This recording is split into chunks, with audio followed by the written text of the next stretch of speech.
All right. So, as we talked in the previous class, we were talking about conveyance of the property, okay, and how property is going to end up conveying, what's the process, how we basically break things down. All of that comes into the aspect of transference of the property, okay? How are we going to end up transferring everything? How we're going to end up basically getting the assumptions in regards to what if there's problems, what if there's title issues.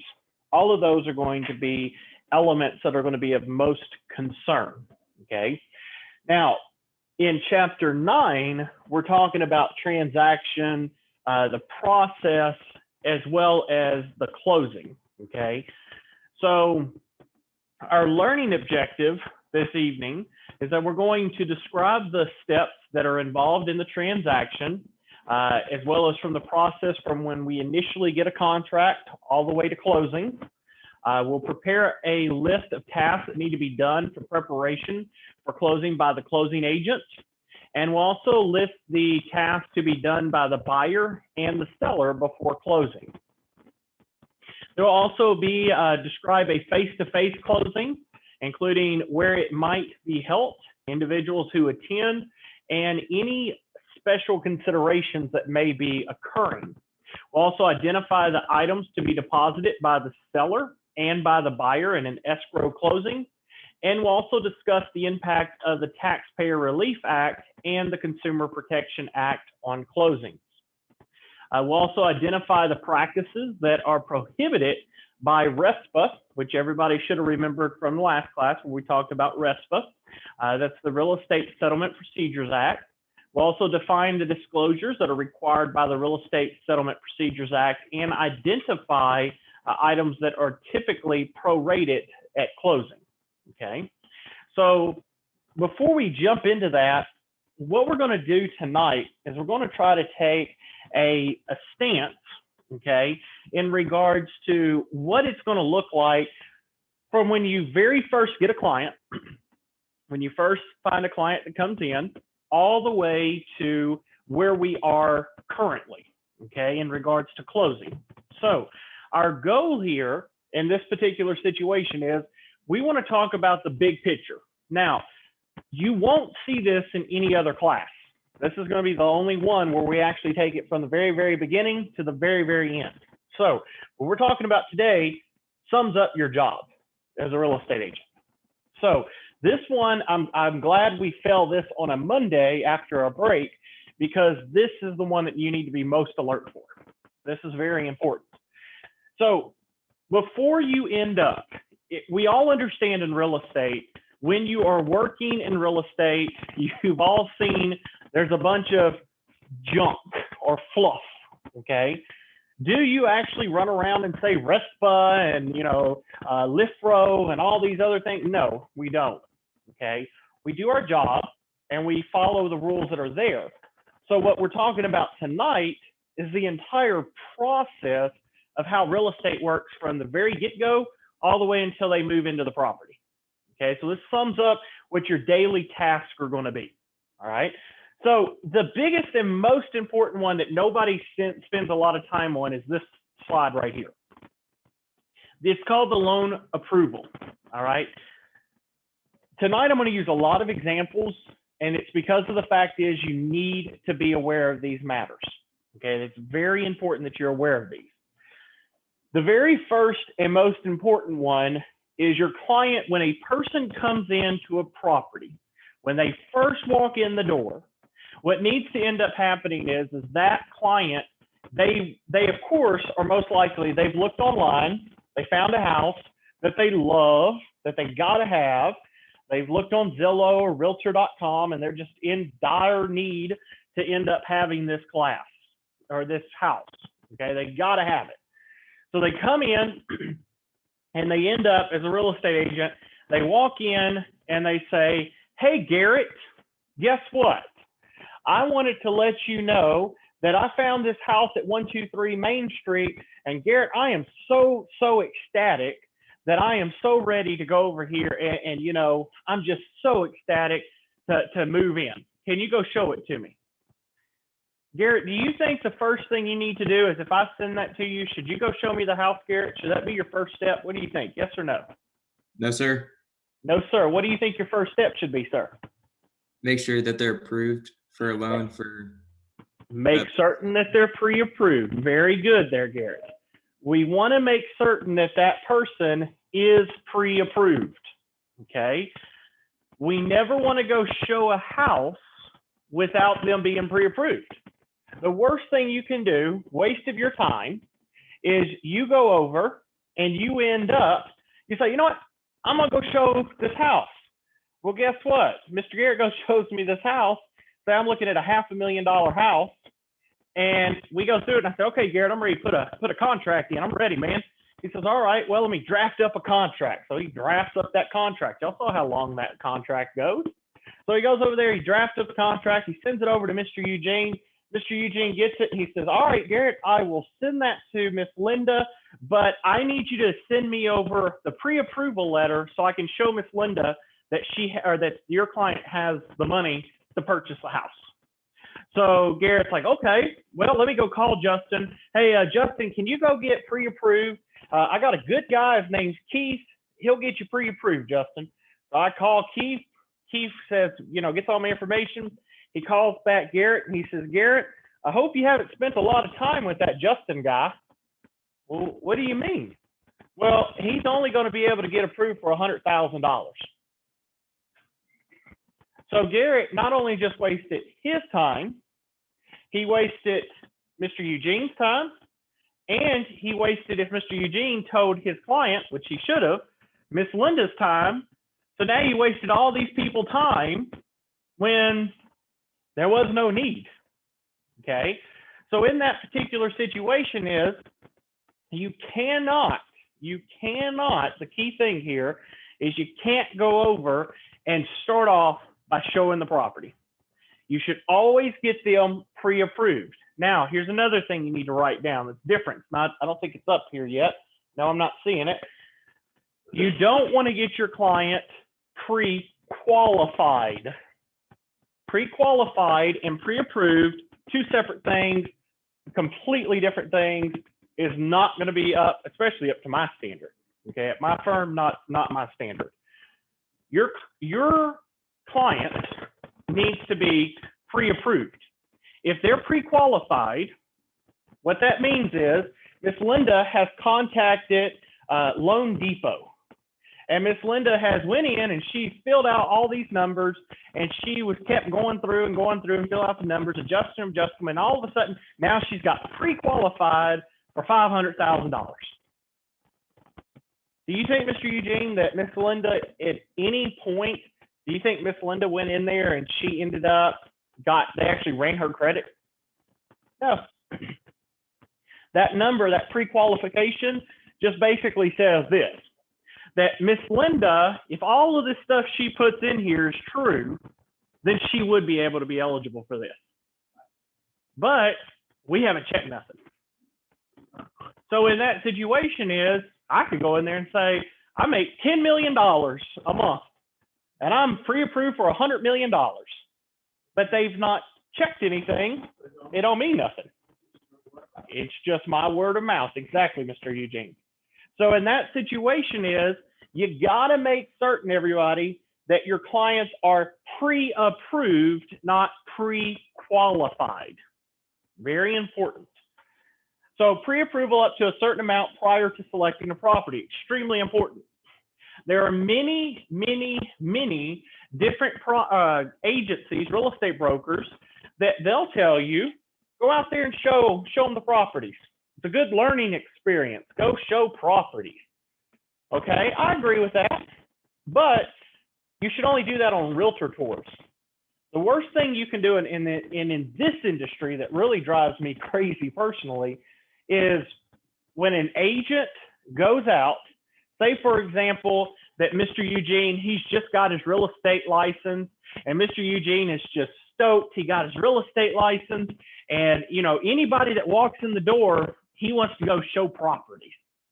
So Mr. Jacob walks in the door, Mr. Eugene, and he says, well, I'm thinking about buying a property. And before he can even say buying a property, Mr. Eugene's already got the MLS up and he's typing on that MLS and he's like, I go show you right now. I'll show you 10 properties.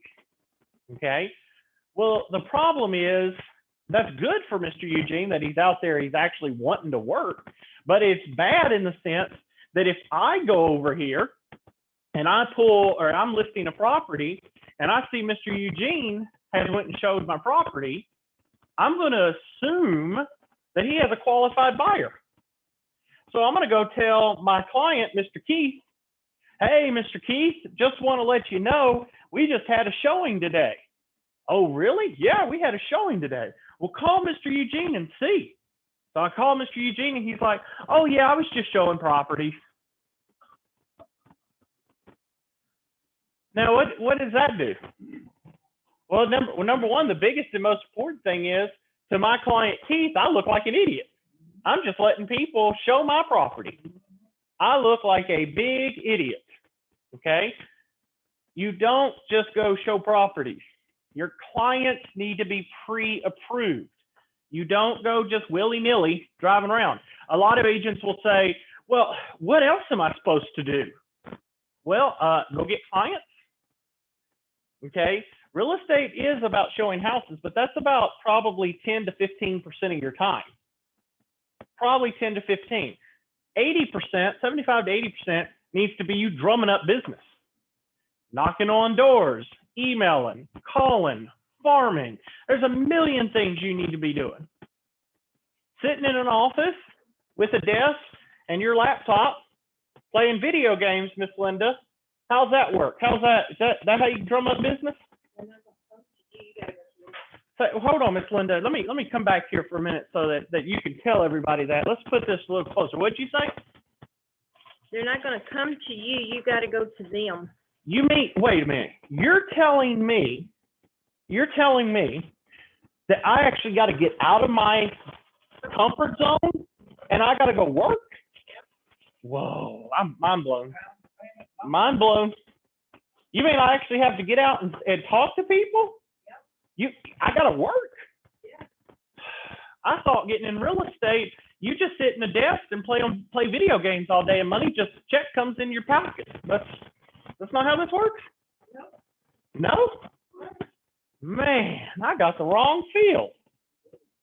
No, the thing is, y'all, is that you've got to end up, you have to make certain that majority of your time is drumming up business.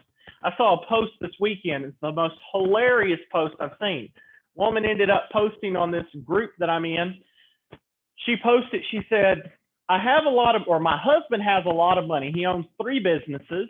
So we have plenty of wealth. We have plenty of money.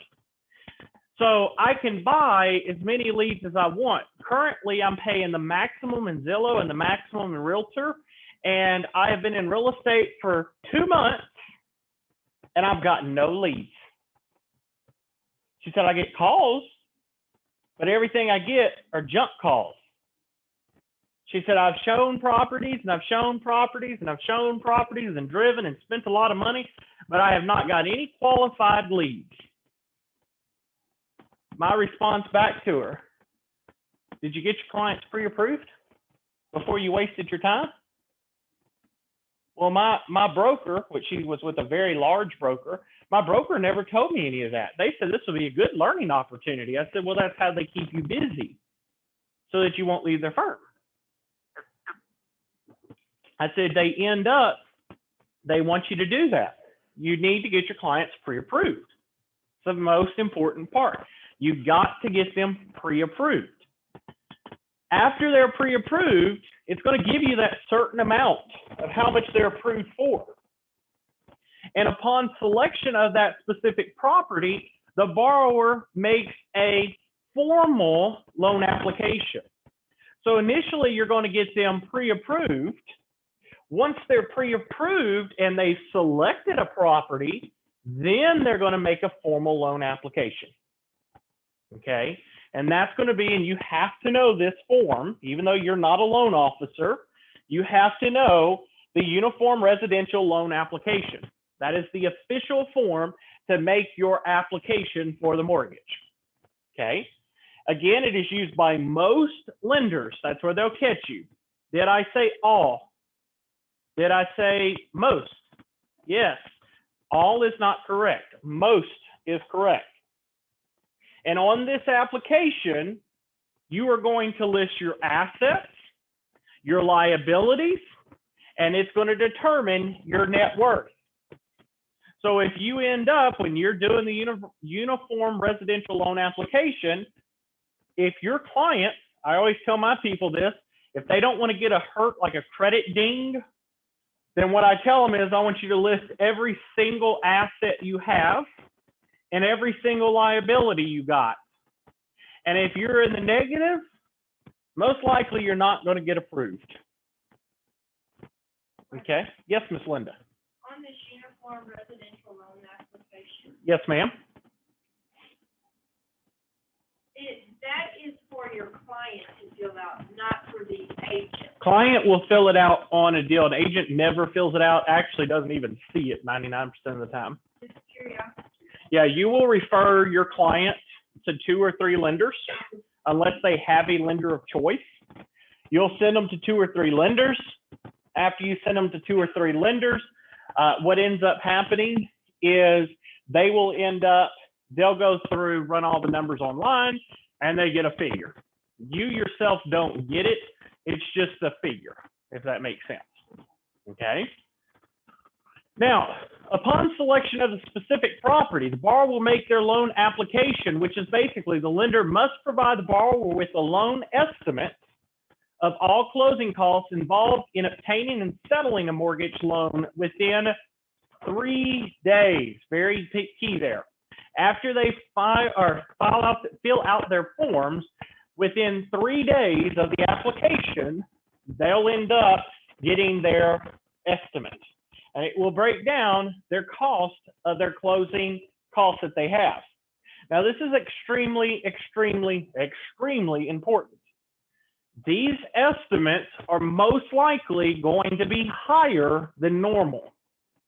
Reason being, if a bank tells you, Miss Linda, that your appraisal is $375 and it ends up, it actually costs $500, who do you think has to pay the difference? The bank.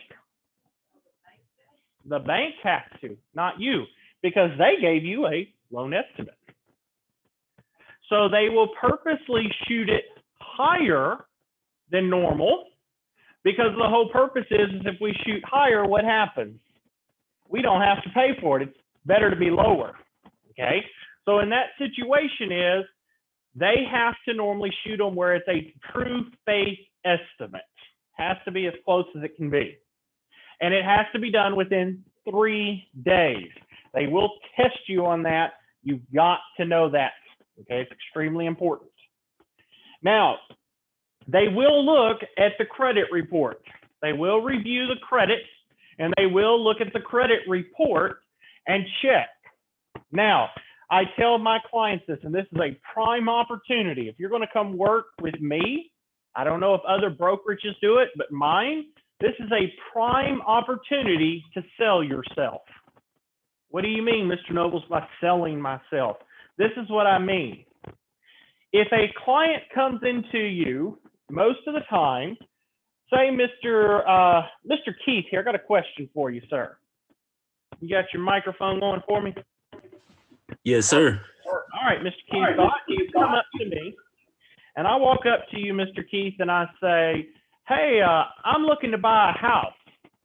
And Mr. Keith says to me, okay, he said, yeah, Justin, I'll help you. I'll help you, man. You're my friend. I'm going to help you. I say, Mr. Keith, I have bad credit. My credit is only 600. Can you get me help? What are you going to say to me, Mr. Keith?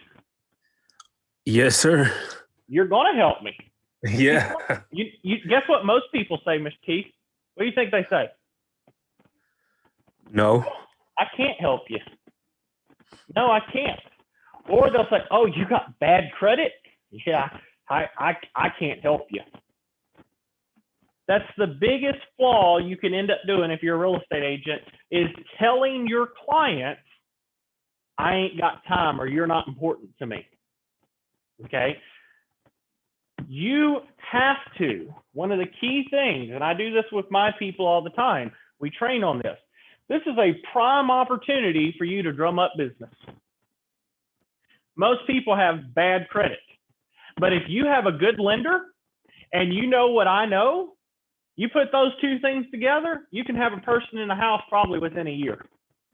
Yeah, it's not going to close right now, but let me tell you something. Think if you end up getting, think if Mr. Keith got 10 people in 1 month, and then within 12 months, those 10 people are going to buy a house. It's like a savings account. So say he ends up, each one of those 10 people is $200,000. Mr. Eugene, how much is that in gross, basically sales? 200 times 10. $2 million. $2 million, and if they all close with Mr. Keith in 12 months, do the math here real quick. Let's see if it'll pop up here. Look at this. $2 million times 0.03. That's just him getting one side. That's 60,000. If he ends up, depending on where he goes to, depending on brokerages, some do 50-50, some end up doing higher. Let's just do on the low end. Let's just say 50-50. That's $30,000 in 12 months. That's some people ends up in that situation. That's some people's entire year salary he would make in 1 month. Now say he gets 10 people every single month helping credit repair. Multiply this times 12, and there's Mr. Keith's payday. That's within the whole next 12 months. $360,000. Now, is it worth Mr. Keith wanting to do credit repair? Yes. Yes. You'd be crazy not to. Okay. So I cannot tell you how many times I go to real estate or talk to people and they'll tell me, they'll say, yeah, I talked to a real estate agent, told him I had bad credit. And they were like, yeah, there's nothing I can do for you, sweetheart. You just go right on down the road. Well, I'll take you. Come on over here. I'll help you. I'll get you back on there. I've helped multiple clients get into their house. And guess what? Often on credit repair, you can charge them a little fee in the beginning so you can live off of some money. So you got some cash coming in. It's not a lot, but it's something. But if you get 10 of them at that rate, that's still good money, chunk of change on the side. So you could end up doing credit repair, and then after you get them repaired, wham, bam, you make the sale. So what about appraisals? Well, what's the next thing? Now this is important. This part right here, appraisals, extremely important, okay? This part right here is what will make your deal or kill your deal. It will make it or break it. The appraisal ensures that the property used as collateral for the loan is adequate for a recovery of the lender's investment in case of default. They utilize the Uniform Residential Appraisal Report form. This part right here, and we'll talk about this a little bit more, you can have a transaction that goes smooth as can be. And you get about a week before closing, and you're sitting here just foaming at the mouth for your commission check. And you get to the very end, and guess what happens? The appraisal walks in, the appraiser comes in, y'all had it at $300,000. The appraiser walks in and says, yeah, this house is only worth $280,000. Well, guess what? There's a couple of methods. One, the seller drops down from $300,000 to $280,000. But if you already have a contract, the buyer said $300,000, seller ain't adjusting. The buyer can walk in and say, all right, I'll pay the extra $20,000 on top of my already down payment, which ain't going to most likely happen. Or your last one, they bag out and relist the property and they go and try to purchase another property. Again, very, very important that you understand these differences, okay? We have to make certain that as we're going through these, we're meeting these situations, okay? We have to make certain that we are fulfilling our jobs. Okay. Now, another thing, they're also going to look at the clear title. They're going to make certain that as you're going through these, that the title is clear. If there's a gap on title, that thing's not closing. That thing's not budging. That thing is going to end up staying. Okay. So in that situation, we have to make certain that our title stays clear as well. Okay. All of these are very important factors that must be done. Further, we also have to make certain that we get homeowners insurance. We want to make certain that as we own the property, you have to hold homeowners. I had a client once tell me this.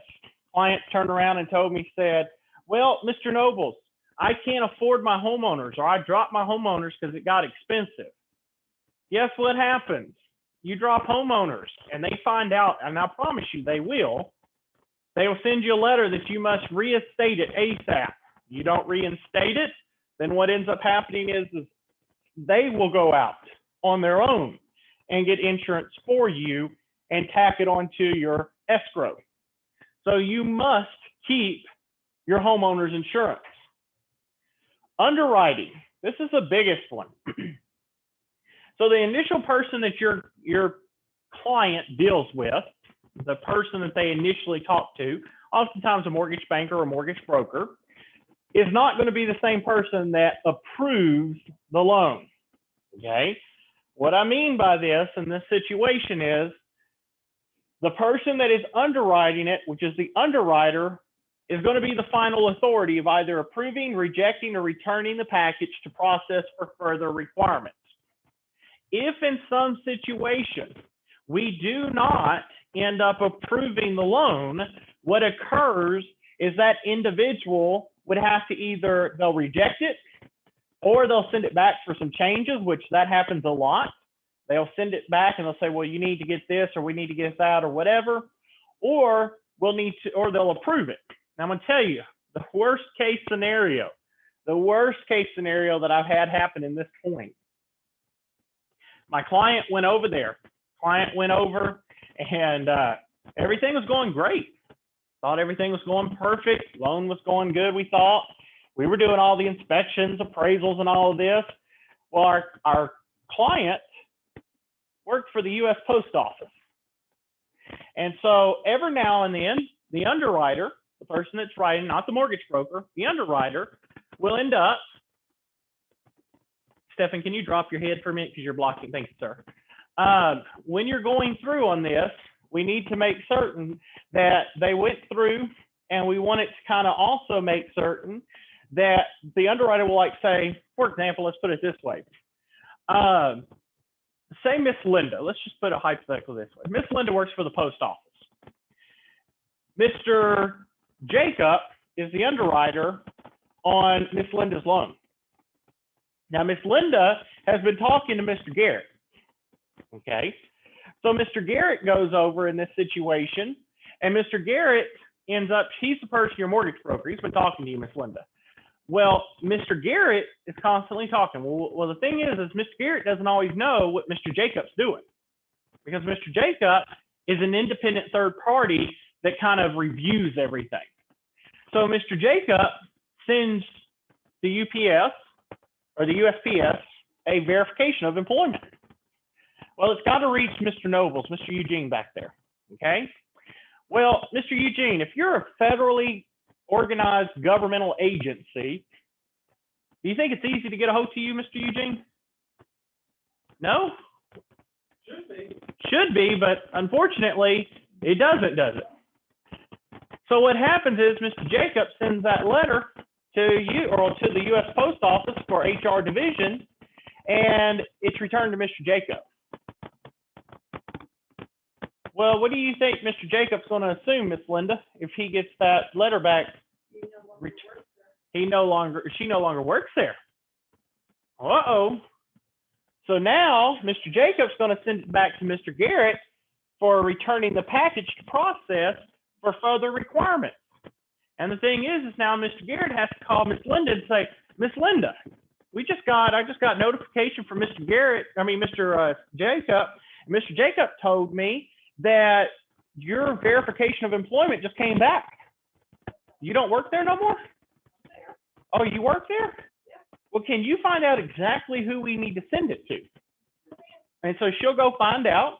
She'll call Garrett back and say, well, it's Mr. Eugene at 123 Main Street, blah, blah, blah, blah. So he goes back, tells Mr. Jacob.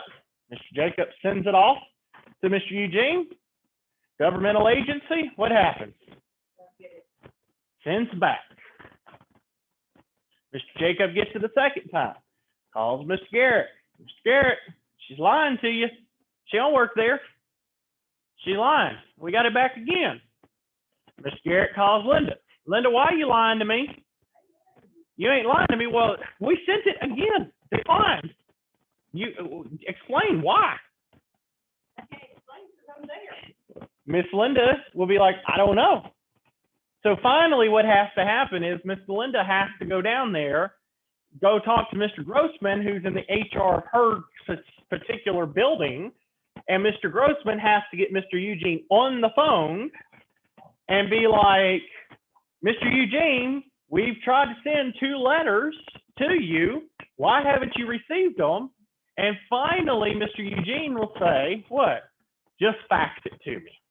Just fax it to me. So finally, Mr. Eugene or Mr. Jacob will fax it. They'll get everybody on the phone together and they'll fax it to Mr. Eugene and then he'll finally fill it out.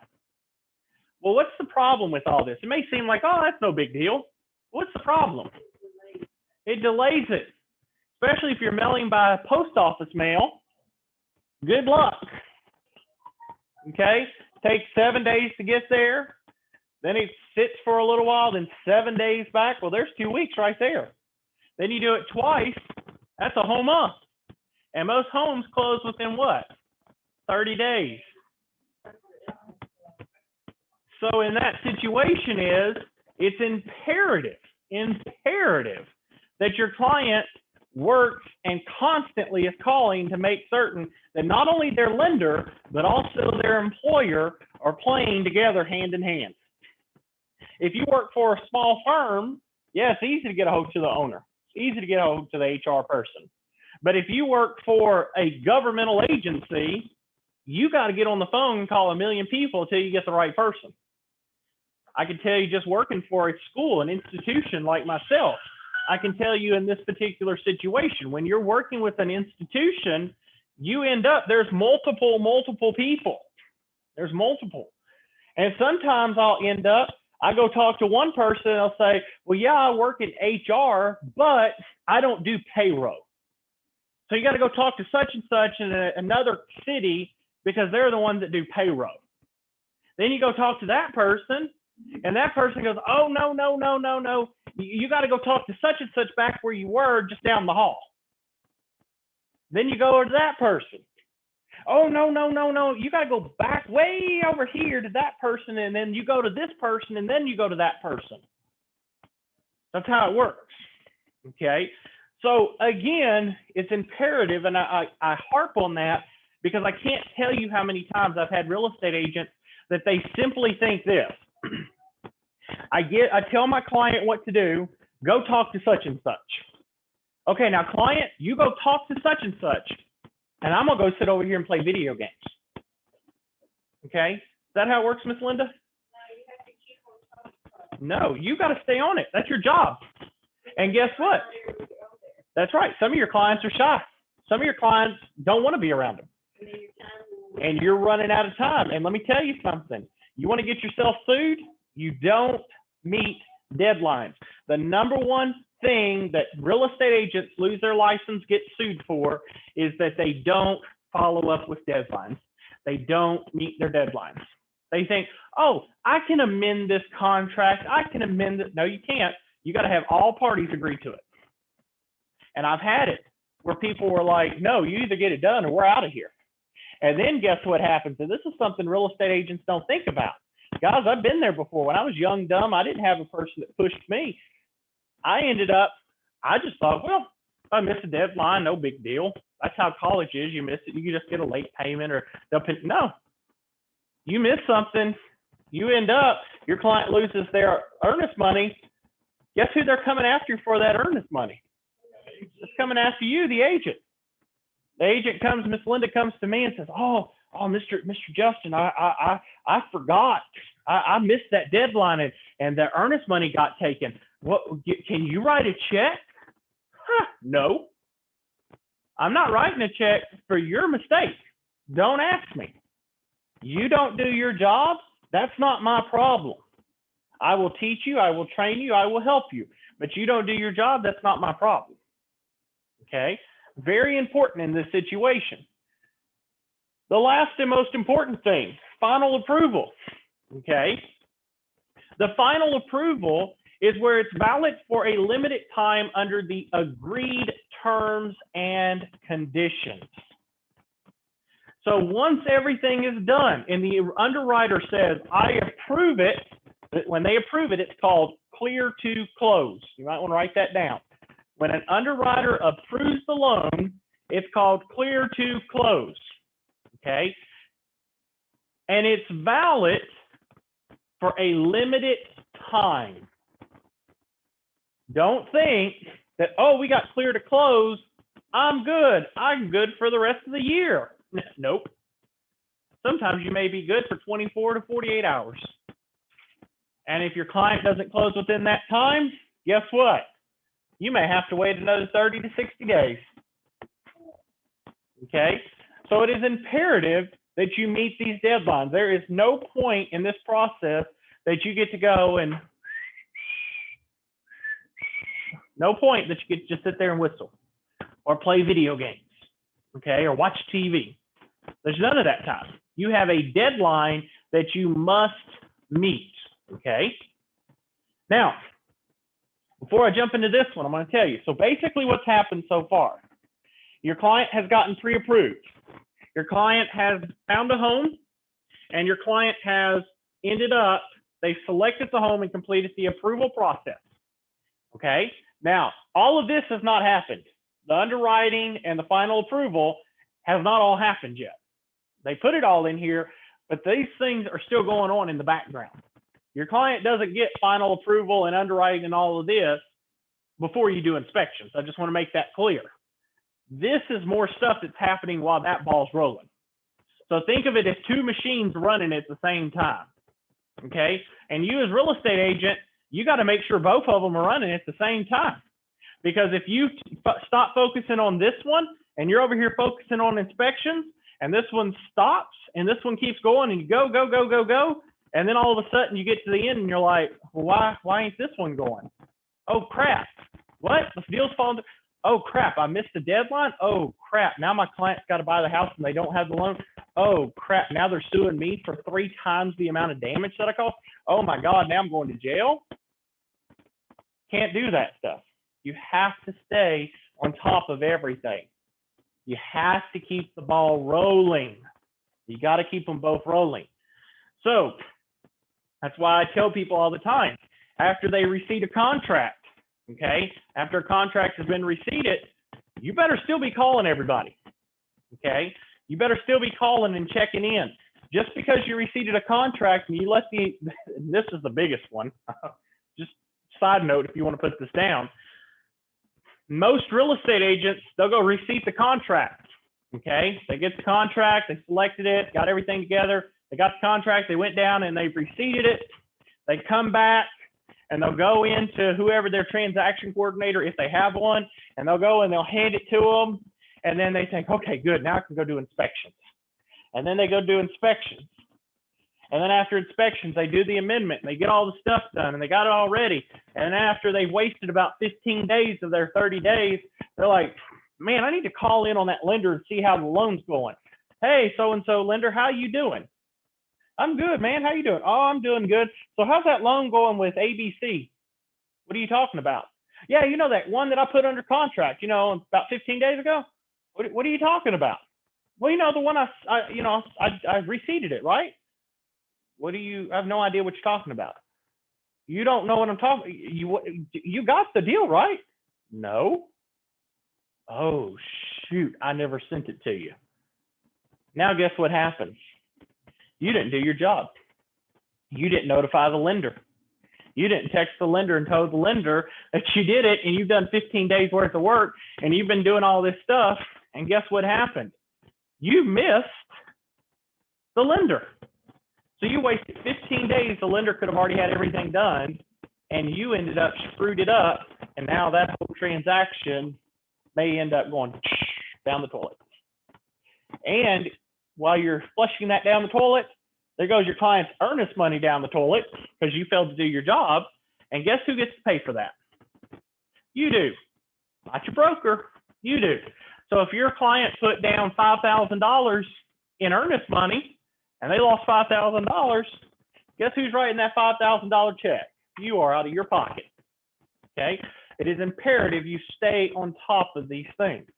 Okay? Now, when we're dealing with inspections, so as you can see, there's two things going at once. So what you've done, you got them pre-approved. After you got them pre-approved, you went and basically you looked at properties.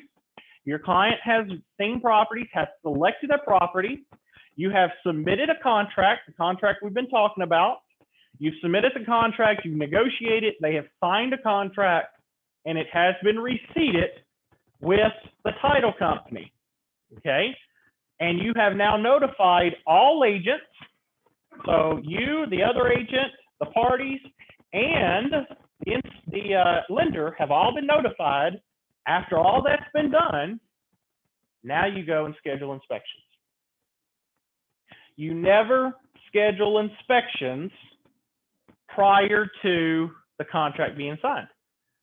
I heard of a person one time worked at another firm. Nobody told him what to do. Nobody explained it. And he came on over to my firm and he's like, well, I just go get inspections done first. You'd what? Yeah, I go get inspections done before we end up even putting an offer in. You're charging your client to go get inspections before they even know if they can put a contract in? No, that's not how you do this. Inspection comes after there is a contract that has been signed and it has been receipted. After it's done, you put inspections where it's the contingency must be resolved before closing. Home inspections are highly recommended for all purchasers, especially first-time home buyers.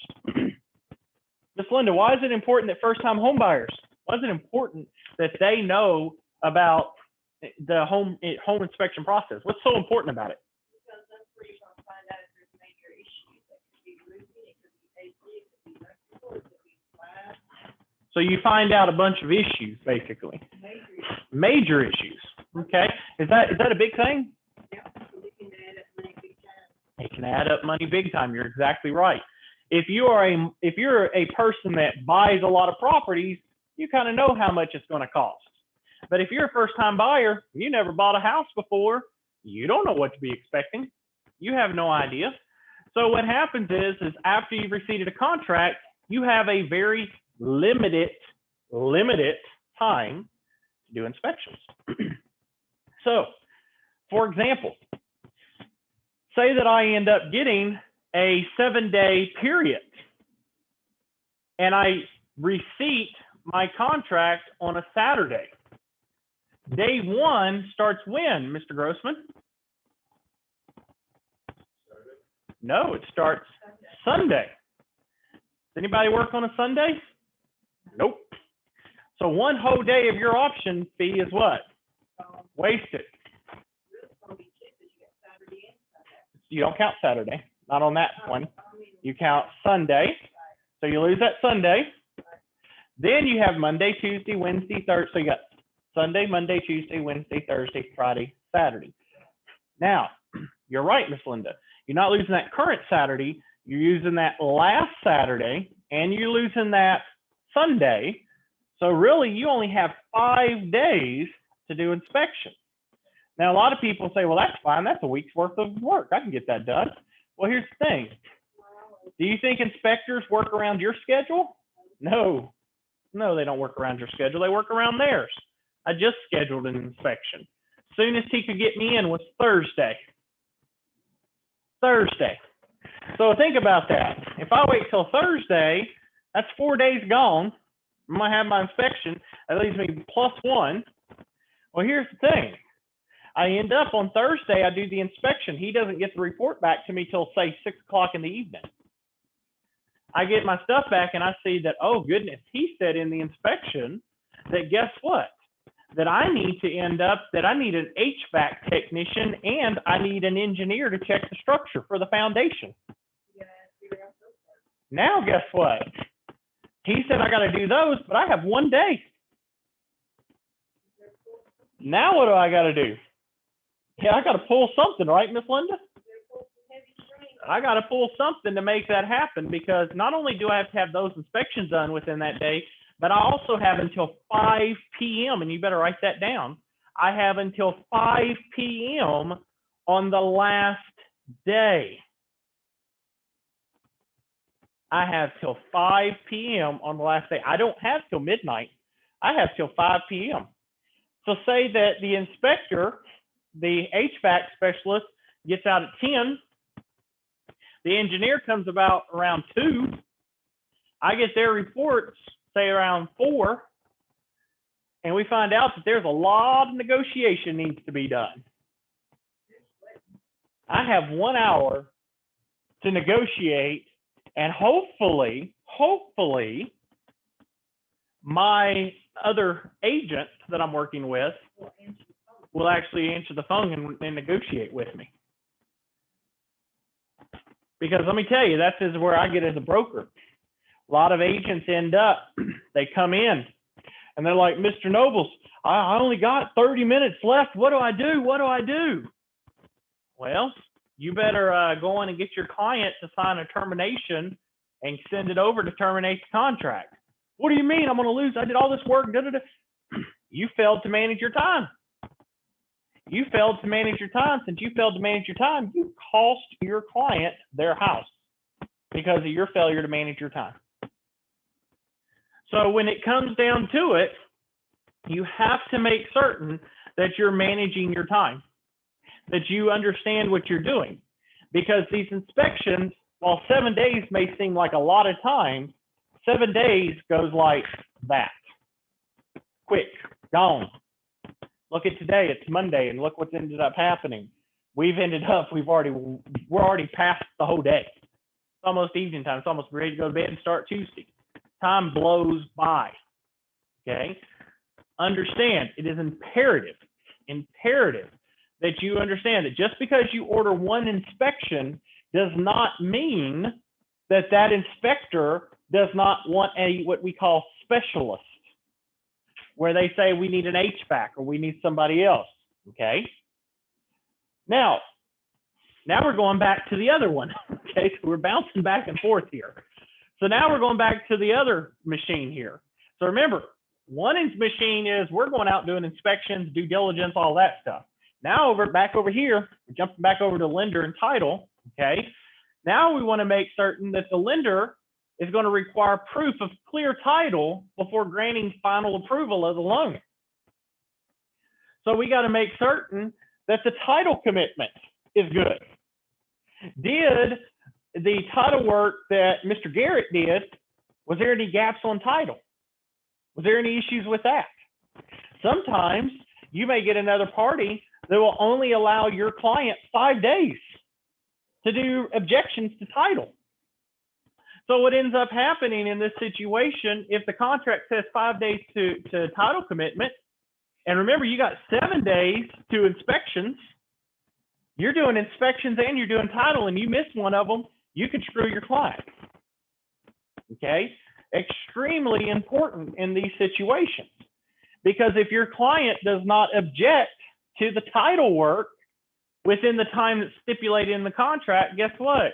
Your client is what? SOL. Sorry, out of luck. Your client's stuck to that contract. You miss a deadline, done. Period, done. Okay? Title insurance. Of course, there's going to be a lender's policy and an owner's policy. We will go in those as we get to a later point. But there is the lenders and the title insurance, and we will talk about that in another class. We're not going to spend a lot of time on that. But the key thing is understand what normally happens is after you submit your contract and it's receipted, the minute you receipt the contract, if you do it early in the day, they'll start working on the title commitment that day because they got to get that thing back to you ASAP. So if you have 5 days and you receipted it, let's say Monday, how many days you got, Miss Linda? No, you got Monday, all of Monday. It's from the time you receipt it, Tuesday, Wednesday, Thursday, Friday. You have a total of 5 because you receipted it that day. Okay. But what ends up happening is what happens in that situation. This is where a lot of people get confused because remember, you got 2 things going at once. Okay. So the lender and title's over here doing its thing. You're over here doing inspections. And what do you think happens just in normal life? Everything flows perfect, right, Mr. Grossman? Everything's just perfect, no issues. It all works perfect, right? And what plan am I on, right? So in that situation, no, everything's going wrong. It's like a train wreck, okay? So what happens is you're over here trying to watch title, the commitment, but then while you're over here observing this, the inspector calls you and says, hey, Mr. Grossman, come look over here. We got a problem here. So now you got both these things going at one time, and oh my gosh, you got to get all this done. And you got till 5 o'clock to get it done, and it's 4 o'clock. A lot of things going. Yes, Miss Linda. First, when you're doing your inspections, do you prefer that your agents are there with them while they're doing it? Good question, and we can add to that. Yes, I do in my firm. I highly recommend that the client be at the inspection. Doesn't have to be both, but there's 2 of them, just one needs to be there. If an agent is at the inspection by themselves, what ends up happening is if something goes wrong with that property and the buyer was not there, it comes back on that agent and the broker.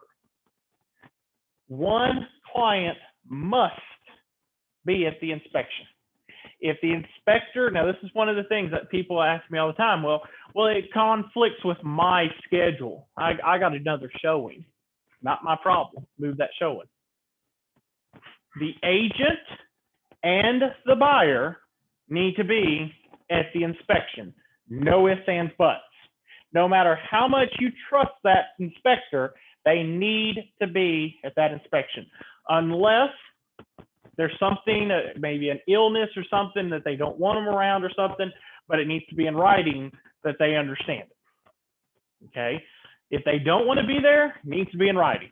It needs something in writing from them stating they don't want to be there. Okay?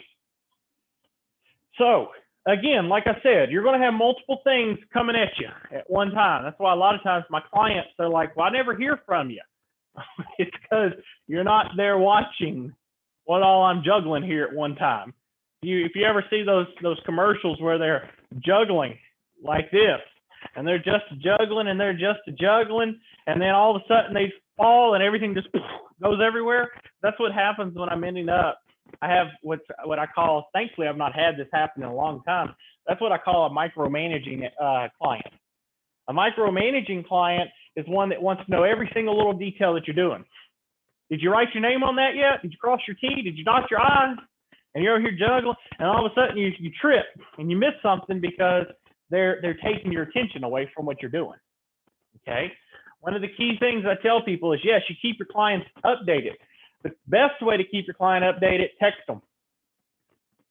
I have clients that they like to talk. They love to talk. I get on the phone with them.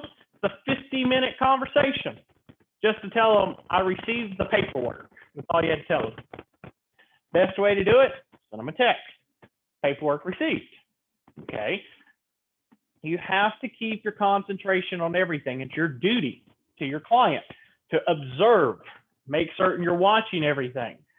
If you're busy, you work with your broker. If you can't work with your broker, you work with another agent. You work hand in hand, the team. It's not I'm going to do it all by myself, because I promise you, especially if you're a new agent and you're coming on, it's too much in the beginning. You haven't got your routine down. That's why you got to end up partnering with somebody in the beginning to train you the ropes. Does that make sense? Okay. Now, preparation for closing. So what's happened here, one thing I want to say, come back here for a minute.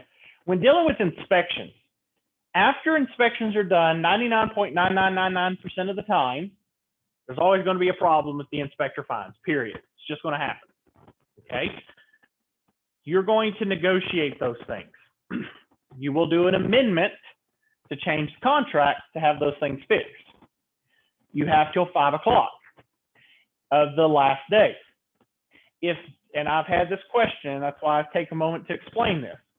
If at any point your client ends up, you can't get your client to sign or whatever, or I've had this happen before. Agent goes over, one of my agents was dealing with a transaction, couldn't end up getting the paperwork and all, was working on it. Basically, it came down to the last few minutes, okay? It came down to about 4:30, it closed at 5. The other agent was basically could not get their client on the phone to sign the paperwork because their client was at work. So the sellers were busy, the buyers were busy, everybody was busy, 4:30, and the clients can't end up signing the paperwork. And so the agent tells my agent, well, it's no big deal. We'll just wait till they get off at 6 and y'all just all sign, 6 o'clock. The agent called me and said, actually they didn't call me. I called them and I was like, hey, where are we with that deal? How's things coming? Blah, blah, blah. And I'm like, oh, no worries, Justin. No worries. The agent told me that when they get off at 6 o'clock, they'll sign the contract. What's the problem with that, Mr. Grossman? It's too late. What also, it's a what? It's a breach of contract. You didn't meet your deadline. So truthfully, and here's the thing, okay, it was verbal is what happened. Thankfully, this agent, I know this agent, and we were able to get it in writing and everything so that if something happened, we were covered. But here's what can happen, and I've seen it happen before. Listing agent knows, let's play out this hypothetical real quick. I know that Mr. Jacobs' house has, we'll just say playing a hypothetical, Mr. Jacob, he has a house he's wanting to sell, and I know that there's some structure damage. And Miss Linda, you're representing Mr. Eugene here, and you come in and you say, we found structure damage and roofing damage, and we want Mr. Jacob to repair those items. And I say, okay, Miss Linda, well, send over an amendment and I'll discuss it with Mr. Jacob. Okay, Miss Linda? Miss Linda sends it to me. And I go over and I say, and this is if you're a crooked person, I go tell Mr. Jacob, I say, hey, you get busy for a little while and we'll just miss the 5 o'clock. That's what we'll do. We'll just miss it. And then at that point, they have to still accept the property as is. They're stuck. They're outside of their option period. And Mr. Jacob says, okay, I got to go somewhere anyway. So Miss Linda, she sent it to me about 1 o'clock. By 4 o'clock, she's calling me. Hey, where's that amendment at? Oh, I'm still trying to get a hold of my client. He's really busy. He's got a busy schedule. He's busy. We'll get it there, Miss Linda. Well, I need it by 5. Well, Miss Linda, you take me at my word. You're good. 6 o'clock, we'll get it to you. Okay, Miss Linda? So Miss Linda says, well, he says that his guy would do it. So I'm going to be nice. I trust Justin. He's a good guy. 6 o'clock comes around, Miss Linda's calling. Hey, where's that amendment at? My client's wondering. Yeah, I talked to my client about that, Miss Linda, and he doesn't feel comfortable with all those changes. And y'all technically are out of your option period time, so we're just going to let it be. Y'all just going to have to deal with it. Miss Linda goes and says, well, wait a minute. Wait a minute. My client is not wanting to proceed because the fact is they want to see fixed. That's the only way they're proceeding. He's not proceeding anywhere else. Well, you're out of your option period. You can't back out now. You back out, you're in breach of contract. You got to buy the house as is. What do you do here? Well, this is how you do it. How do you make them do it? You end up, she put pressure on me. She says, all right, well, Justin, if I don't have it by 2 o'clock, she sends it at 1. If I don't have it by 2 o'clock, we'll be sending over a termination. Well, he's busy. I know. I talked to my client. My client said submit a termination if it's not there by 2 o'clock. Well, I can't get a hold to him. Well, I don't know what to tell you. We'll just have to start from scratch. You forced their hand. If you had a text stating that, that would help you. Wouldn't it? Texts do not have any weight. A lot of people say text does not carry weight.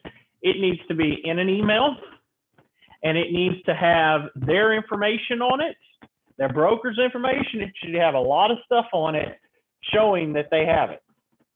A text message does not suffice. You have to have an email. And even with an email, sometimes that's not enough. Okay? But again, it's imperative in that situation. That's why I could say I could sit here all night and give y'all story after story after story.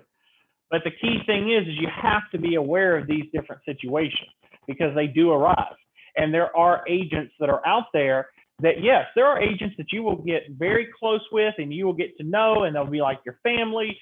And that's great. There's no harm in that. I have people that I love to death. But then there are people that they are only out to look out for their client, even if that means being crooked. And in that situation, you have to stand your ground. I promise you, if you're working for me and you're coming up on an option period, you will not hear the end of it till I see the amendment signed. I'm the type of person that I'm texting you, calling you, texting you, calling you, texting you, calling you, texting you, calling. I'm gonna bug you more than probably the other agents, okay? Because you missed that, and now, guess what happens? If Miss Linda worked for me and she let that slip, and Mr. Eugene now has to buy that house, and he now has to pay for all those repairs, guess who most likely is paying for all those repairs? Miss Linda and Mr. Justin. Yeah, we're all paying for it out of our pocket. So in that situation, no, not something to play around with. Okay. Now, what about preparation for closing? Well, in this situation, after title has done their part and everything, the closing agent is going to prepare a deed and the closing disclosure. Okay. And this is going to basically be an accounting of the parties' debit and credit. And you're going to have to know these two bullets right here. Debit on a closing disclosure is a charge to that party that must be paid at closing, while a credit is the amount a party has already paid and will be reimbursed. So, question. An options fee, debit or credit, Miss Linda? I'm sorry, what? An option fee, debit or credit to the buyer? Debit. Credit, because they pay that up front. Okay. Mr. Grossman, attorney costs for drafting the deed, debit or credit? Attorney cost, Uh-huh. so be credit. It'll be debit because it's a charge that has not been paid. Okay, so when we're going through these, debit means that it has to be paid. It got to be paid at closing, while credit, they've already paid it. And what are the things that have been paid prior to closing? Earnest money and option money. Sometimes the appraiser fee. Sometimes even the home inspection. But you got to be able to know those differences. It's extremely important that you know those differences. Okay? Now, another thing that we want to end up talking about as well, okay, is going in here looking at our preparation. So as you can see here, debit and credit, we're going to focus now on our buyer. Okay? Our buyer needs to have these things done. This is their checklist. Okay, Miss Linda, did you need me to go back for a minute so you can finish? go ahead, real quick. While she's doing that, I'm going to continue to talk. So the checklist in this particular situation, what we're about to go into is there are certain things that a buyer and a seller should do prior to closing. There's a certain thing that a buyer and a seller should complete prior to closing. So the first one, the most important, is they need to transfer utilities. Okay? Your seller, another side note for you, when a seller is listing a property, they should never, keyword, never do what? Turn off utilities. Utilities should never be turned off at all, period, comma, nothing, zippo, nada, okay? Not one thing should end up be turned off if you're the listing agent, okay? Your client leaves them on. But the buyer, if they're purchasing the house, this is my favorite one, love it to death.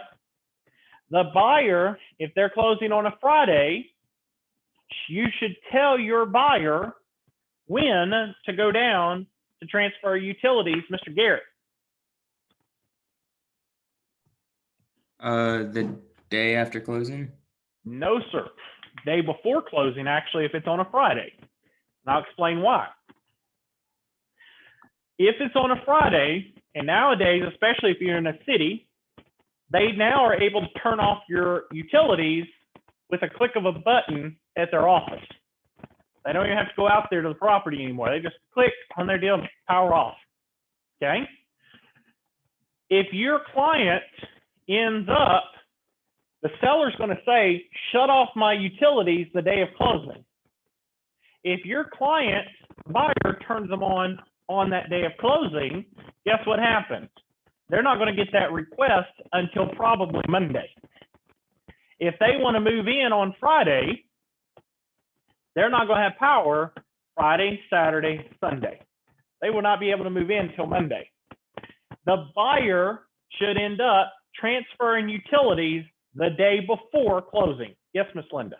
What if everything goes great, and then the day before you're supposed to close, one of them is not able to be there, or something crazy will happen, and the signing and everything's been pushed off to the following Then day? you call the title or the city and you rearrange it. Of course, you're not going to be able to solve every single situation. Okay, it's impossible. Best practices is you want to try to do it the day before. Now, some people will say day of. That's fine if it's a Monday through Thursday. But if it's on a Friday, it needs to be day before. So it needs to be on a Thursday. Yeah, you might have to pay for one extra day, but I would rather pay for one extra day than have 3 days of no power, which delays my moving. Okay. Now, they also need to file a change of address. And not only file a change of address, but as they get their mail, they need to be changing their mail, if that makes sense. This next one, most important of all, cannot harp on this long enough here. Conduct a what? Walk through. You should never, you don't work with me, I want this burnt into your head. If you don't come on with my firm and you decide to go somewhere else, that's fine. But I'm going to tell you, you should never, ever, ever go to a closing without doing a walkthrough. I have seen a ton of stuff, y'all. A ton. One of the key things that I saw was the walkthrough not ending up being conducted. They go to closing, they sign, all parties sign, buyer's agent ends up, goes, gives the key to the buyer, funding occurs, tells the buyer, you go on over to the house, congratulations, you got your house, they're all ecstatic. They go to the house, open the door, and the seller allowed their dogs just to pee and crap everywhere throughout the whole house. I've seen it where people have gone through and ended up punched holes through the house because they were about to be foreclosed on. Buyers didn't know nothing about it because the sellers or the buying agent was so busy. Okay? You never allow your buyer to sign unless things are done. I had one that I remember a student called me on. Worst case that I've had and happened in a long time. One of my students worked with another firm, called me, said, Mr. Nobles, I don't know what to do. I don't know what to do. I said, what? She said, I work for this firm and you know, nobody's kind of helped me through this. I've just been doing it willy-nilly on my own. And I got to closing and we closed everything. And my buyer went to go to the house and the seller's still living in the house and all their stuff is still in the house. They have not even packed. And I don't know what to do. I have no idea. They haven't even made an attempt to move out. What do I do? What do I do? I said, well, has it funded? Yes, it's funded. I said, well, then technically call the sheriff, call the police. What do you mean? If it's funded, that seller don't own that house no more. The sheriff will kick them out. What? Yes.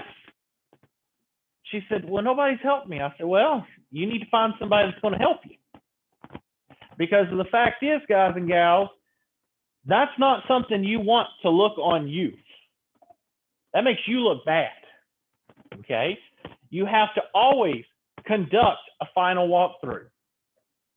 And again, it's to verify that all necessary repairs have been made, that the property has been well maintained, and that all systems, fixtures are substantially the same condition that they were in at the time the contract was initially signed and finalized.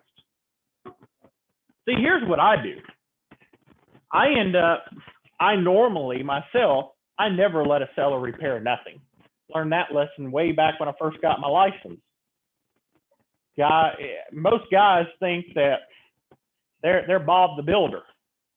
Okay, they're Mr. Handyman, and that they can do anything they want. They got Lowe's, they got Home Depot, they can repair anything. And we told them they had taken a extension cord, somehow rigged it up to the electrical box, and ran the extension cord all the way out to their shed to power their shed. No joke. You had a extension cord that was just hanging out of the electrical box up on the side of the house, stapled down, and then ran probably a good 15 feet to the shed. Okay? Mr. Handyman there.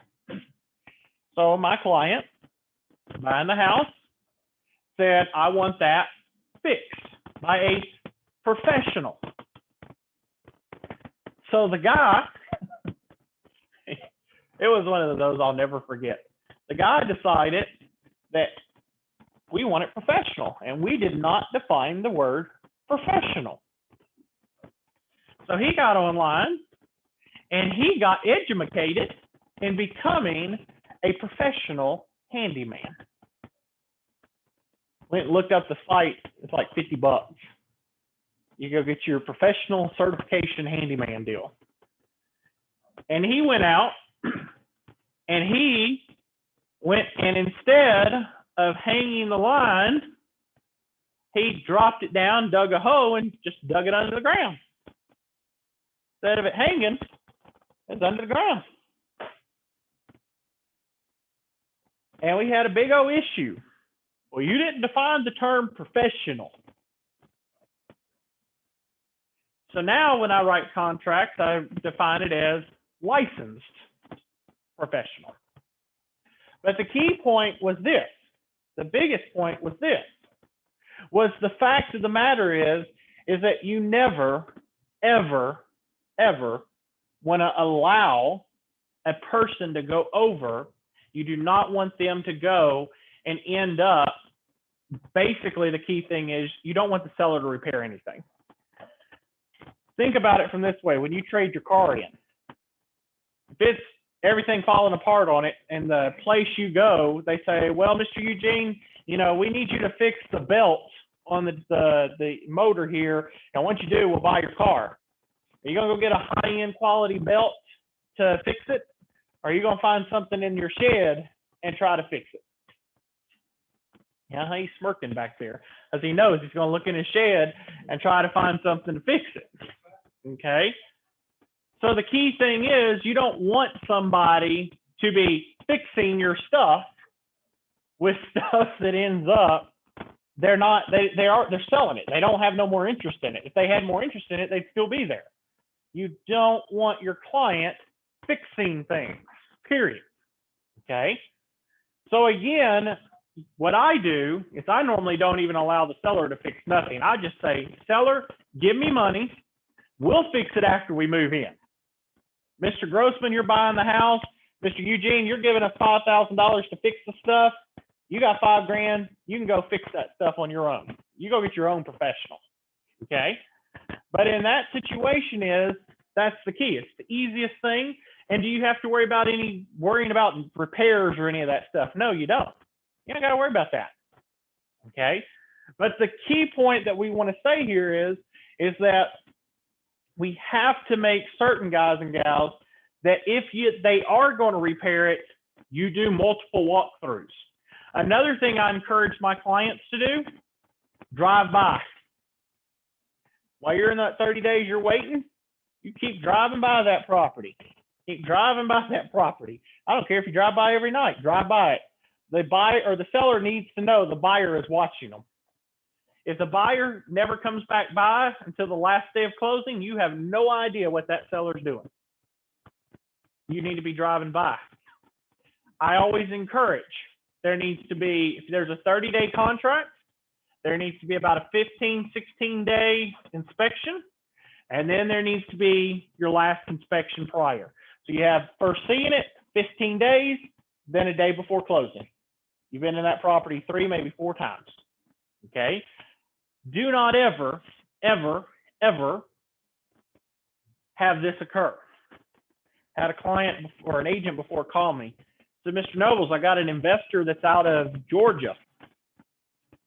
He wants to go in and he wants to go have me do a video tour of a property. Can I go do that? I said, of course, certainly. I don't care about that. She sends it to him. She gets it back, sends it to him, and all gets back the information the guy wants to put an offer in. I said, I don't like that. Do not put an offer in till the client's seen it. Or we need something in writing. We got something in writing from them. They wanted to go and still put an offer in. I had to make an executive decision to go ahead and let it happen. Okay, so we put an offer in. After it's all said and done, the inspection, we said, all right, you need to be out here for the inspections. It's supposed to come out. Sure enough, inspection, something comes up. You can't be here for inspections. Right then, I told him, no. He can't be here for inspections. He needs to find another agent, another brokerage. They're like, you're going to make me lose money. I don't care. You can go hit the door and take that contract with you. I'm not keeping that contract in my office. That agent left my firm, went to another firm, continued to process the transaction, and came to find out that the closing day, it was a scam.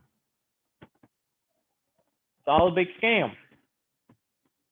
I don't even know what all happened to it, but I just know it was a big mess. You don't go and put contracts in if you've never, ever, ever, ever met your client. You need to meet them. You need to see them.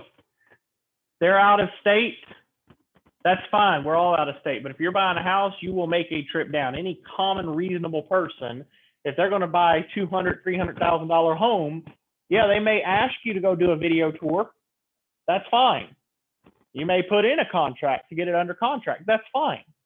But they better be down here for the inspection. And if they're not down here for the inspection, that deal needs to be just dead on its face. There's no point, okay? Further, The buyer needs to review the loan estimate and closing disclosure and obtain a cashier's check or certified funds to bring to closing. Did I explain to you on here the importance of wire disclosures? No? We back. Sorry. Okay. As you elaborate more. All right, I want to go in and elaborate a little bit more then on this. I know we might have talked a little, but I want to elaborate more. It is important in this particular situation that as we go through, we want to make certain that when we're going through, that we have everything that we need to ensure that the funds are going to end up in this particular situation. We want to make certain that our funds are going to be wired properly. Most title companies are going away from cashiers and certified funds. They want wire transfers. The problem is that sometimes with a wire transfer, your client will get a phone call, and they get that phone call, and when they get that phone call, guess what ends up happening? They get that phone call, and the phone call tells them, guess what? Can you wire the money? This is University Title in College Station, Texas. Yeah, can you wire that money that you're supposed to, Mr. Eugene, for your closing on Friday? We had a change in our banking account. The new instructions, what's your email so we can send them to you? We need you to wire those to that deal. And most people do what? Okay, wired, it's coming your way. Okay, well, Mr. Eugene, we got it. You're all set. We'll see you Friday. Click. Mr. Eugene gets the closing. Walks in there like, okay, Mr. Eugene, you owe us the money. Where's the wire? What are you talking about? The wire. We need your money. You sent it. What are you talking about? Well, Mr. Nobles, look at the screen here. There's no wire here, sir. There's nothing here. Well, it's not here, sir. We can't close on this loan till you wire it. And what happens is you don't have it, you can't close. So you always emphasize to your clients, they do not wire any money until they call a University Title or whoever title company is. They call that title company when they're at the bank. And they verify with that title company. Are you so-and-so? I'm about to close at 12 o'clock today. Yeah? Okay, I'm wiring the money right now. They need to be on the phone with the title company. They need to be on there. Do you see it coming through? Okay, all right, sounds good. Click. They don't just wait because the title company is not just going to wire or send you or change stuff last minute. It happens a lot, guys and gals. And let me tell you, if the money goes disappearing and you didn't fulfill your duty to tell them that, you're in liability just as much as your broker now is and everybody else. Okay? Not something to be playing around with at all. Now, what's the duties of the seller? This is the most important one, which is the most common sense one. But unfortunately, sellers don't understand this. You need to pack and confirm your moving date and time. Can't tell you how many times I've had sellers who said, oh crap, I forgot to confirm. Oh no, we can't move out. Oh crap, what do we do? We're closing in an hour and our stuff is still in boxes waiting for the movers. Should have had that taken care of. Remove any items that are not going to convey. That's with listing. When you list the property, everything in that property that's about to be listed, everything in that property needs to be removed, period. You need to put in a change of address and stop your newspapers. Collect any booklets, instruction booklets, warranties. Collect all keys to the property and turn them over to the buyer, but you only turn them over after funding, not closing. That is a key test question. You turn over the keys after funding, not before funding, okay? You verify that all conditions required by the inspection or other contingencies have been met. Everything that you promised you were going to promise to fix needs to be taken care of to their satisfaction. You need to arrange for a thorough cleaning of the property before the walkthrough. This common sense, and I can't tell you how many times clients won't do it. They refuse to clean the property before the walkthrough. I had one where my buyers went in, we opened the door, and I could not believe, when we first saw it, it was immaculate, clean, pretty, everything. We walked in the day before, and I was like almost about to throw up everywhere. It stunk so bad. You clean it. It's common sense. It's common courtesy. You also need to review the loan estimate. And sometimes you'll have to require and execute an affidavit of title, which basically is a sworn statement to which the seller assures the title insurance company and the buyer that there are no defects in the title that have occurred since the date of that title examination.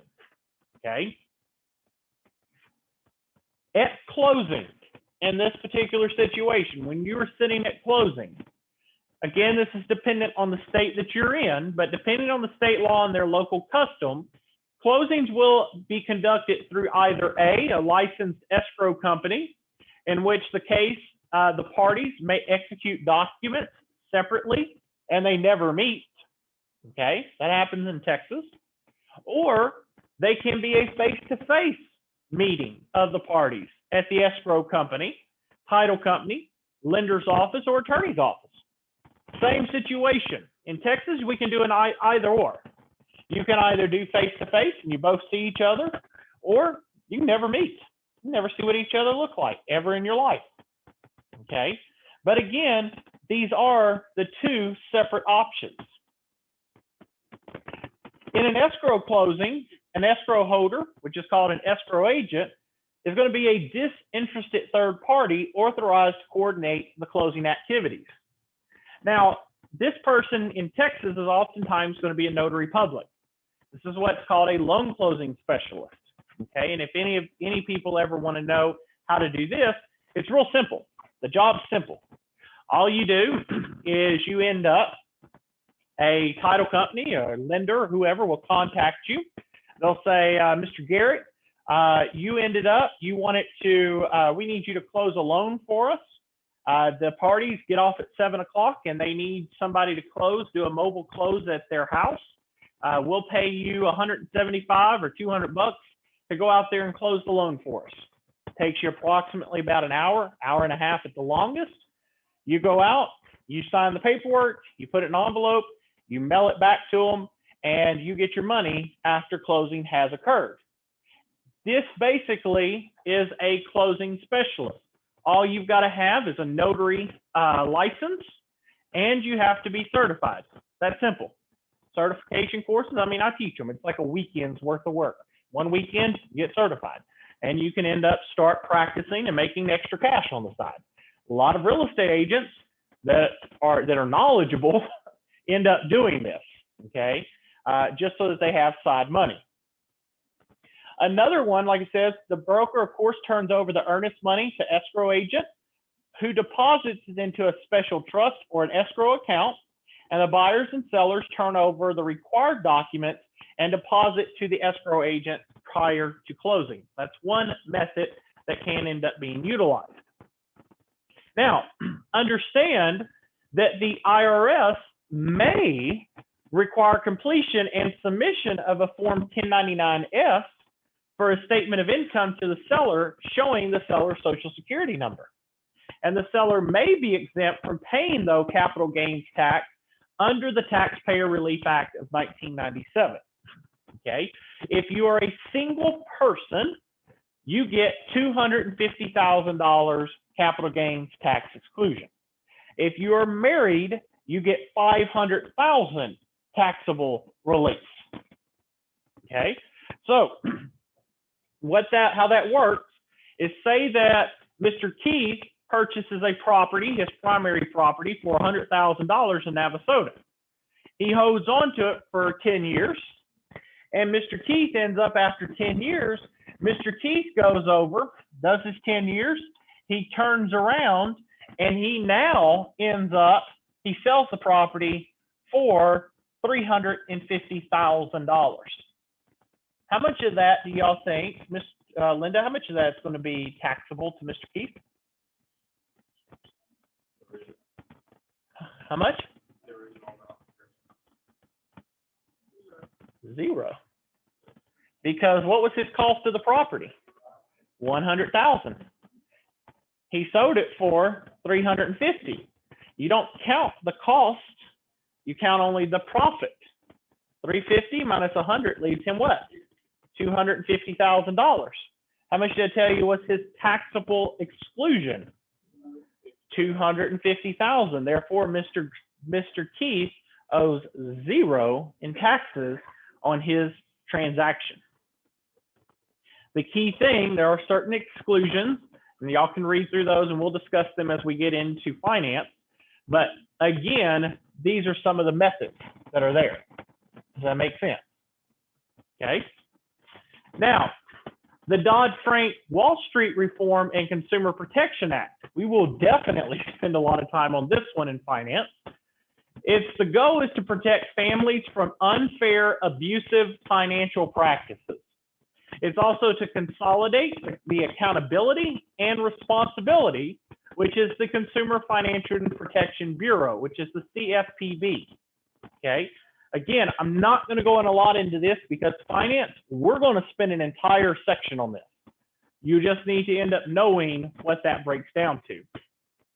Now, the reason we bring it up is because of this part right here. It's called the Know Before You Owe Goes. The CFPB created 2 new forms to help consumers. So they changed some stuff up to make it easier. The loan estimate must be provided to the consumer within 3 days after receiving the loan application. The forms used to be called the Good Faith Estimate and the Truth in Lending. These forms have now been turned into the loan estimate. The closing disclosure must be delivered to a consumer 3 days prior to closing, and it replaces the HUD-1 settlement statement. Now, you will still see the HUD settlement statement if it's a cash transaction. If you're going in buying a house on cash, they're not going to do a whole closing disclosure. They're just going to use the HUD. Okay. But if you're using financing, you're going to see a closing disclosure. Does that make sense? Okay. Now, the loan estimate, of course, has 0 tolerance, meaning that 10% limits on all other third-party charges. So there can only be a cap of 10%. And the changes that exceed the limits, that the loan estimate must be reissued within 3 days, which then resets those tolerance. Things are changing. If it's going to be higher than 10%, they got to recalculate that clock over. Now, I'm going to tell you, why is this so important? Okay, why are these things so important? The main and most biggest one, we're not too much worried about this one. Not too much worried because if you're putting a contract in and all that, okay, well, you got 30 days. Even if we reset 3 days, no big deal. We still got 30 days. This is the big one. The closing disclosure will have to be reissued if, after it has been sent to the buyer, the lender increases their APR by just more than 1/8%. You see that? Just 1/8%. Then the changes to the loan product or adds a prepayment penalty to the loan. When it is reissued, guess what? It triggers another 3 business day waiting period until closing. So say, for example, that your lender is doing all the work. Of course, what are lenders trying to do? Get you the what? Lowest interest rate. So they're keeping it low. And then all of a sudden, the Fed changes stuff, and guess what happens? Moves everything up, and everything goes up, and you're closing the next day. It bumps up 1/8%. Boom, trigger 3 days. You can't close for three more days. Had it happen before. Client got everything scheduled. Everything was perfect. Transaction was smooth sailing. Everything was just going perfect. I was like, I'm worried. Something's not right. It's going too perfect. Everything's perfect. Get to the very end, Fed changed the interest rate, went up a little bit, threw off all the numbers. We had to reissue the closing disclosure. Everything was a mess. Clients were already supposed to be out because somebody was buying their house. They had already closed on their house. Now the person didn't have a house to go stay in. The 3 days got reset, and it happened on a Friday. So the business days start as of Monday. So they were supposed to close on Friday. We had to change on Friday. The days did not count until Monday. So we had Monday, Tuesday, Wednesday. We had to wait. So on that following Thursday, we were able to move them into close. My clients had 5 days of no place to go. 5 days. Talk about finding them a house or an apartment. It was hellacious. We'll put it that way. Okay, that happens. What was that? Nope. That's how it is. Now, of course, you have to amend your contract. But yeah, this is the rule. Mandatory 3 days. What about RESPA? RESPA deals with its old federal law that's enacted to protect consumers in the settlement process as follows. It requires accurate and timely information about the actual cost of the transaction. It eliminates any kickbacks and or other referral fees, and it prohibits lenders from requiring excessive escrow amounts. The biggest thing you need to know about this for your particular situation, why it applies to you, way before this act was enacted, how did all these big companies stay in business? Well, here's how they stayed in business. You ready? They stayed in business in this particular situation. The person that had most of the money, they would just put it this way. Mr. Garrett, Mr. Keith, Mr. Jacob, Mr. Eugene, Miss Linda, Mr. Stefan, Mr. Darren, all of y'all. Y'all come use me, and I'll give you all, if you use me to be your real estate agent, I'll give you all $1,000 at closing. You just come use me. Well, here's the problem. Some of them, we give them the $1,000 prior to closing.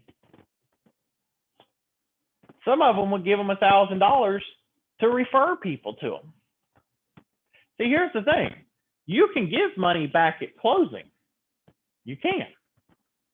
But the thing is you can't give them money for kickbacks. Meaning, I can't walk up to Miss Linda, who runs a marketing company, and I tell Miss Linda, hey, Miss Linda, you go over there, Miss Linda, and you send all your people to me, and every client you send to me, I'll give you $1,000. Wink, wink. That's a kickback.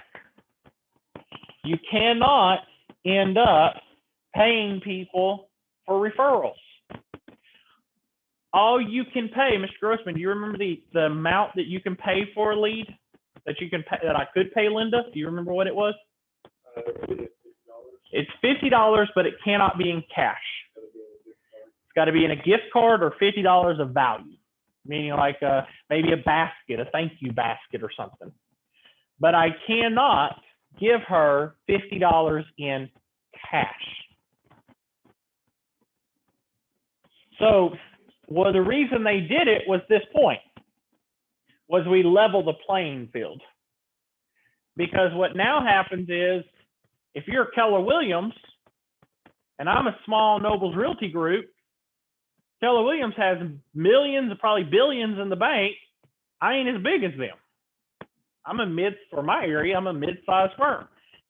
It levels the playing field where that we all can give the same amount, if you see what I'm saying. Okay? But the problem is, and people don't understand this, is it really doesn't level the playing field. Because if you really think about it, what's happened is Keller Williams, Century 21, all the big dogs, had many years of getting to take advantage of this prior to this law. So their database is huge. So it's even though they've got it into play now, it's still always going to be what? Still always going to be more them than you, because they've been around it. They've had that capability for a long time. And that was one of the arguments about RESPA was it doesn't really level the playing field. It really puts everybody that's a smaller one at a disadvantage, if you see what I'm saying. Now, it also prohibits lenders from requiring excessive escrow amounts because we don't want to have excessive amounts that are being required. We don't want, Mr. Eugene, you buy a house and they say, oh, Mr. Eugene, you got to put 50% in escrow, okay? We don't want to do that. We want it to end up being where it is going to be fair to everyone, okay? It does not apply to a transaction that's financed solely by a purchase money mortgage that's taken back by a seller, an installment contract, which are a contract for deed, or a buyer's assumption of a seller's existing loan. All of these in these situations don't apply. The disclosure also requires that the lenders and settlement statements or settlement agents do have to give that loan estimate. And closing disclosure to the borrower and the seller has to be itemized of all charges that are going to be paid in connection with the closing. Even if the client goes over and they paid the money in advance. So say that Mr. Garrett goes over in this particular situation and Mr. Garrett purchases a house and he ended up had to do an appraisal and he pays the appraiser up front. Mr. Garrett still has to end up in this situation. He still has a duty to end up to make certain that he has completed or that it's been listed within his disclosure. He has to make certain that it is included. It cannot end up not being included, okay? Now, when we are following are going to be the three changes that would require a new day or new 3-day review period, okay? This kind of makes it easy for you, okay? Increasing the annual percentage rate, the APR, by more than 1/8% for a fixed rate loan or 1/4 of a percentage point for an adjustable rate. Now that's decreasing the interest rates or fees does not cause a delay. So if they drop it 1% or 2 percentage points, it does not cause an issue if they raise it, okay? If there is an inclusion of a prepayment penalty clause, we have to reset it. And if the changes in the loan product, such as they're changing it from a fixed rate to an adjustable rate mortgage, that would trigger the new 3-day rule. Now, there are also going to be certain charges that are going to be prorated. And what we mean by prorated is we mean in this particular situation that when we're dealing with this, that we're dealing with our proration is going to be breaking it where it's broken fairly amongst everybody. So say, for example, Mr. Jacob is buying your property, Mr. Eugene, okay? Mr. Eugene, you've lived in it from January 1st through June 30th. You're closing on June 30th, okay? Is it fair that Mr. Jacob has to pay from January 1st all the way for the year that you've been there? No, it's not. It's not fair to him. He didn't have access to it. Why should he pay for your bills? He shouldn't. So in that situation, what happens is we're going to prorate the charges amongst the parties. So in this particular situation, Mr. Eugene, you're going to cover and take care of from January 1st to June 30th, 6 months. Mr. Jacob will pay the next day, July 1st through December 31st, he will pay the remainder, okay? That's proration, where we break it down. Now, luckily, I'm a teacher, and I've done all this studying, and I get to give you the easy examples. In the real life, they're actually going to give you something to the extent of, Mr. Eugene has lived in the property from February 2nd, 2020 through August 15th, 2020. Calculate how much Mr. Jacob owes on the property for the year. Now you got to go in here to count from the 16th of August to those days plus September, October, November, December. Then you got to look up here at your chart and you got to look, are we dividing it by a 360 day or are we dividing it by 365? So you got to look at what they call a banker's year or a normal calendar or leap year. So when you're reading your question, if it says we're calculating this off of a banker's year, you're going to take it as 360. If they're talking about a calendar year, you're going to take 365. If they say it's a leap year, it's 366 days. Okay, so you got to be very careful with this, okay? Now, again, when we're dealing with these, we've got to make certain that we understand how they're breaking them down. Now, of course, the yearly or charge is going to be divided, if it's a banker's year, by 360 days. That's the easy one. Do you think they're going to use that one a lot? No. Okay, they might, but they don't. So they basically account for, there's 30 days in every month. That'd be easy to calculate. It's easy to count. What are they going to go after most likely? A yearly charge that's divided in a leap year. 366 days. Meaning you get to find out, and you got to remember how many days are in each month. How many days are in January? How many days are in February? How many days are in March? How many days are in April? You got to remember them. Okay. So in that situation, you calculate the days, you round them up, you take the amounts, like I said, to determine the daily charge, the actual number of days in the prorated period is determined, and the number of days is going to be multiplied by that daily rent. They're not going to give you the daily rate. They're going to say that Mr. Grossman is selling his property and his tax rate on his property is at the end of the year, $4,136.21. Isn't that so nice of us to make it just so perfect for y'all, right? We're not going to round it up. We're going to make it hard. And we're utilizing a leap year amount. And Mr. Eugene's lived in the property from June 1st, 2020 to October 15th. How much does Mr. Grossman pay? I like how we just, yeah, for those of you online, Mr. Eugene just said a lot. If only that was the answer, right? So, but they're going to end up, you have to write it out. You have to break it down.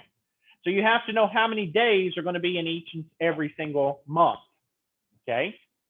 Now, in most states, including Texas, the charges are prorated as of the date of closing, with the seller being responsible for the date of closing. Even if you're out of the property, even if you empty the place out, which you should have, you still pay for the day of closing. Even if that means that you closed, both of you closed at 8 a.m. on that day, and the buyer moves in at 9 a.m. You still pay for it because you're the one responsible for that day of closing. Again, you're going to have to know these 4 items here. Taxes, mortgage interest, insurance premiums, and rent are going to be the 4 most common prorated amounts. Now, my question everybody says is, wait a minute. How is rent? What are you talking about, rent? Yeah, I'm talking about rent. Because here's the thing. Mr. Eugene might end up having a property that he's ending up that he himself is renting out and he's never lived in. He may have bought a property just to rent it out to Mr. Grossman. He bought it to help Mr. Grossman out. Mr. Grossman's lived there since day one, and he's lived there for 10 years, okay? And Mr. Grossman has taken care of the property, maintained it, everything. Mr. Eugene has never been in there. And on the 11th year, Mr. Eugene sells it to Mr. Jacob. Mr. Eugene sells it. Well, the thing is Mr. Grossman still can stay in the property even if Mr. Eugene sells it. But any monies that Mr. Eugene gets has to be split with Mr. Jacob. Mr. Eugene, just because he sells the property does not mean he's still entitled to that lease, even though he signed the lease. When you sell the property, it transfers over to the new buyer. Okay? Extremely important that you know those differences there. You have to be able to tell those differences. Okay? All right. So with that being said, that primarily wraps up what we have for this evening in regards to our slides. So give me just a second here.